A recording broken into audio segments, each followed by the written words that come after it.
ఓం మహాగణపతే నమః. ప్రేక్షకులకు శ్రీ విశ్వావసు నామ సంవత్సర శుభాకాంక్షలు, అలాగే ఉగాది పండుగ శుభాకాంక్షలు.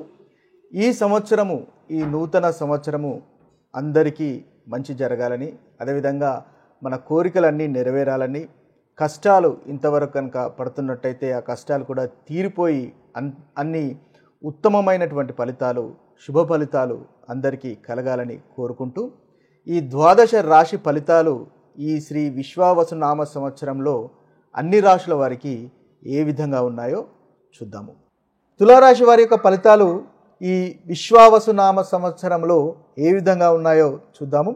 ముందుగా ఎవరు ఈ రాశిలోకి చెందుతారో ఒకసారి గమనించినట్టయితే, మీ యొక్క నక్షత్రం కనుక చిత్త 3, 4 పాదాలు, స్వాతి నక్షత్రం 1, 2, 3, 4 పాదాలు, విశాఖ నక్షత్రము 1, 2, 3 పాదాలు కనుక ఉన్నట్టయితే, ఈ నక్షత్రాల్లో మీరు జన్మించినట్టయితే మీది తులారాశిగా పరిగణింపబడుతుంది. లేదా మీకు గనక నక్షత్రం తెలియదు, అదేవిధంగా రాశి తెలియదు అని అనుకున్నప్పుడు మీ యొక్క పేరు రా కానీ, రీ కానీ, రు, రే, రో, లా, తి, తు, తే అనేటటువంటి అక్షరాలతో కనుక ప్రారంభమవుతున్నట్టయితే మీరు కూడా తులారాశిలోకి చెందినవారిగా పరిగణింపబడతారు. ఇక తులారాశి వారి యొక్క ఆదాయ వ్యయాలు, ఖర్చులు గనక మనం ఒకసారి గమనించినట్టయితే, వీరికి ఆదాయము 11గా ఉంది, వ్యయము 8గా కనిపిస్తుంది. ఇక రాజ్యపూజ్యము 2గా ఉంది, అవమానం 2గా ఉంది. అంటే ఈ సంవత్సరము తులారాశి వారికి ఆదాయం అనేది ఎక్కువగా కనిపిస్తుంది, ఖర్చు అనేది తక్కువగా ఉంది. కాబట్టి తులారాశి వారి యొక్క ఆర్థిక స్థితి ఈ సంవత్సరము చాలా చక్కగా ఉంటుందని చెప్పవచ్చు. ఇక రాజ్యపూజ్యము, అవమానం కూడా సమానంగా ఉంది. కాబట్టి అందులో అంత పెద్దగా ప్రభావము ఏమీ ఎక్కువగా కనిపించట్లేదు. ఇక ఓవరాల్గా చూసినట్టయితే ఈ రాశి వారికి ఈ సంవత్సరము ఆర్థిక పరిస్థితిలో మాత్రము చక్కగా ఉంది అని మనము చెప్పవచ్చు. ఇక గ్రహస్థితిని కనుక చూసినట్టయితే తులారాశి వారికి శ్రీ విశ్వావసు నామ సంవత్సరము చాలా అనుకూలంగా గోచరిస్తుంది. ఎందువలనంటే గురువు మే నుంచి మీకు భాగ్యస్థానంలో సంచారం చేస్తున్నాడు. మే నుంచి అక్టోబర్ వరకు గురువు యొక్క బలము అనేది ఈ తులారాశి వారికి తప్పకుండా ఉంటుంది. అంటే మే నుంచి దాదాపుగా అక్టోబర్ వరకు గురుగ్రహం యొక్క అనుకూలత ఉంది. అదేవిధంగా శని ఈ తులారాశి వారికి 5వ స్థానం నుండి 6వ స్థానంలోకి సంచారం చేస్తున్నాడు. ఎప్పటి నుంచి? ఈ ఉగాది తర్వాత నుంచి, మార్చి 29వ తర్వాత నుంచి మనకి శని గ్రహము 6వ స్థానంలోకి సంచారం చేస్తున్నాడు. ఈ శని 2.5 సంవత్సరాలు తులారాశి వారికి చాలా చక్కటి ఫలితాలు ఇస్తున్నాడు. కాబట్టి శని గ్రహం యొక్క సంచారము ఈ నూతన సంవత్సరంలో చాలా చక్కగా ఉంది. శని వల్ల కూడా మీకు మంచి ఫలితాలు ఈ సంవత్సరంలో కలుగుతాయి. ఇక రాహు కూడా మీకు మే వరకు చాలా చక్కటి ఫలితాలు కలుగజేస్తున్నాడు. రాహు యొక్క సంచారము తులారాశి వారికి 6వ స్థానంలో ఉంది. మే వరకు రాహు కూడా మీకు అనుకూలంగా ఉన్నాడు. ఇక కేతువు జూన్ నుంచి 11వ స్థానంలో, అంటే లాభస్థానంలో సంచారం చేస్తున్నాడు. ఈ సంచారం కూడా మనకి తులారాశి వారికి చాలా చక్కటి ఫలితాలు కలుగజేస్తున్నాయి. అంటే ఓవరాల్గా మనం చూసినట్టయితే శని మొత్తము సంవత్సరాంతము వరకు శని మంచి ఫలితాలు, శని యొక్క సంచారం బాగుంది. తర్వాత మే నుంచి అక్టోబర్ వరకు గురువు యొక్క సంచారం బాగుంది. తర్వాత జూన్ నుంచి సంవత్సరాంతం వరకు కేతు యొక్క సంచారం కూడా బాగుంది. అంటే ఇవన్నీ కూడా, అంటే దాదాపుగా మనకు జూన్ నుంచి అక్టోబర్ వరకు అయితే ఏదైతే గురువు, శని, కేతు ఈ 3 గ్రహాల యొక్క సంచారం కూడా చాలా చక్కగా తులారాశి వారికి ఉంది. కాబట్టి ఓవరాల్గా చూసినట్టయితే చాలా చక్కటి ఫలితాలు మనం తులారాశి వారికి ఈ నూతన సంవత్సరంలో, శ్రీ విశ్వావసు నామ సంవత్సరంలో వీరికి మంచి ఫలితాలు మనము ఎక్స్పెక్ట్ చేయవచ్చు. ఇక చక్కటి ఫలితాలు కనుక మనం ఒకసారి చూసినట్టయితే భాగ్యము అనేది తప్పకుండా ఈ రాశి వారికి కలిసి వస్తుంది. అభివృద్ధి ఉంటుంది. ఉన్నత విద్య చేసేవారికి చాలా చక్కగా ఉంటుంది. ఆధ్యాత్మికత పెరుగుతుంది. స్పిరిచువాలిటీ పెరుగుతుంది. దైవ దర్శనాలు చేస్తారు. అదేవిధంగా స్పిరిచువల్గా పురోగవృద్ధి ఉంటుంది. దైవ భక్తి వల్ల కాన్ఫిడెన్స్ అనేది పెరుగుతుంది. మీరు అనుకున్నటువంటి పనులు చేయగలుగుతారు. ధనలాభం కనిపిస్తుంది. అదేవిధంగా ఆర్థిక పరిస్థితి కూడా మెరుగుపడుతుంది. వ్యాపారంలో కూడా వ్యాపారాన్ని ఉన్నతమైన స్టేజ్కి తీసుకెళ్లేటటువంటి అవకాశాలు కూడా మనకు కనిపిస్తున్నాయి. శని 6వ స్థానంలో సంచారం చేస్తున్నాడు. 6వ స్థానము వృత్తికి సంబంధించినటువంటి స్థానంగా కూడా మనం చూడవచ్చు. కాబట్టి ఎక్కడైతే మీరు పని చేస్తున్నారో ఆ పని చేసే చోట చాలా చక్కటి ఫలితాలు శనిగ్రహం వల్ల కలుగుతున్నాయి. ముఖ్యంగా ఆరోగ్యము అనేది మెరుగుపడుతుంది. పోటీకి సంబంధించినటువంటి విషయాల్లో మీదే పైచేయిగా ఉంటుంది. కోర్టుకు లీగల్ సమస్యలను కూడా మీరు అధిగమించగలుగుతారు. ఇక చూసినట్టయితే పై అధికారుల నుంచి ప్రశంసలు కూడా పొందేటటువంటి అవకాశాలు శ్రీ విశ్వావసునామ సంవత్సరంలో, ఈ నూతన సంవత్సరంలో తులారాశి వారికి కనిపిస్తున్నాయి. మీ యొక్క అభిప్రాయాలను మీ యొక్క సహోద్యోగులు, మీ పై అధికారులు పరిగణలోకి తీసుకుంటారు. తద్వారా మీకు మంచి పేరు ప్రఖ్యాతలు కూడా ఈ సంవత్సరము, ఈ నూతన సంవత్సరము తులారాశి వారు పొందేటటువంటి అవకాశాలు కనిపిస్తున్నాయి.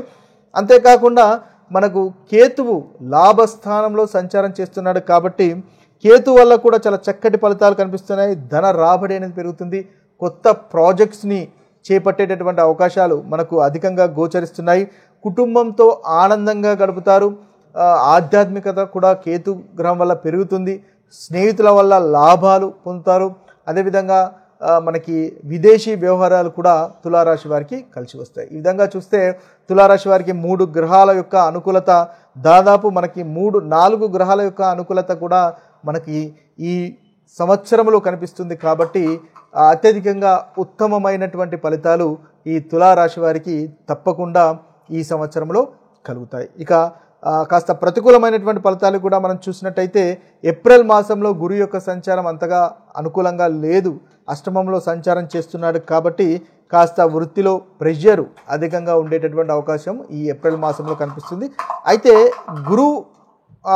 గురు యొక్క సంచారం అనుకూలంగా లేకపోయినప్పటికీ ఏప్రిల్ మాసంలో శని సంచారము, రాహు సంచారం చాలా చక్కగా ఉంది కాబట్టి అక్కడ కూడా మీకు అనుకూలమైనటువంటి ఫలితాలే అధికంగా గోచరిస్తాయి. ఇక కేతు 12వ స్థానంలో సంచారం చేస్తున్నాడు కాబట్టి పాపగ్రహము సంచారం అనేది కనిపిస్తుంది. కాబట్టి కాస్త ఆరోగ్య విషయంలో జాగ్రత్త పడినట్టయితే ఈ తులారాశి వారికి ఈ సంవత్సరం మొత్తము చాలా చక్కటి ఫలితాలే అధికంగా గోచరిస్తున్నాయి. అనుకోని ఖర్చులు వచ్చే అవకాశాలు మనకి మే వరకు, అంటే ఏప్రిల్ మే మాసంలో అనుకోని ఖర్చులు వచ్చే అవకాశాలు కనిపిస్తున్నాయి. కాబట్టి ఏదైనా స్పిరిచువల్కి సంబంధించినటువంటి విషయాల్లో కానీ లేదా లాంగ్ ట్రావెల్కి సంబంధించినటువంటి ఖర్చులు ఉండే అవకాశాలు మనకి ఈ 2 మాసాల్లో కనిపిస్తున్నాయి. కాబట్టి ఆ విషయంలో కాస్త జాగ్రత్త పడినట్టయితే తులారాశి వారికి చక్కటి ఫలితాలే అధికంగా గోచరిస్తున్నాయి. ఇక పంచమ స్థానంలో రాహు యొక్క సంచారం ఉంది కాబట్టి సంతానం విషయంలో కాస్త